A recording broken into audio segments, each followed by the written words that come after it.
సహర్ష్ ఏం చేస్తున్నావు? మటన్ తింటున్నా మమ్మీ. మటనా? నేను ఈరోజు మటన్ చేసినా. ఏది చూపిస్తా.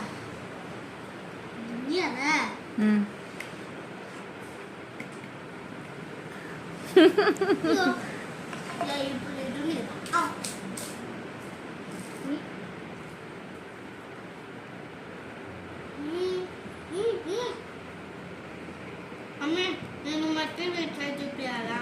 చూపి. అంటే చేసుకోవాలా? ఎప్పుడు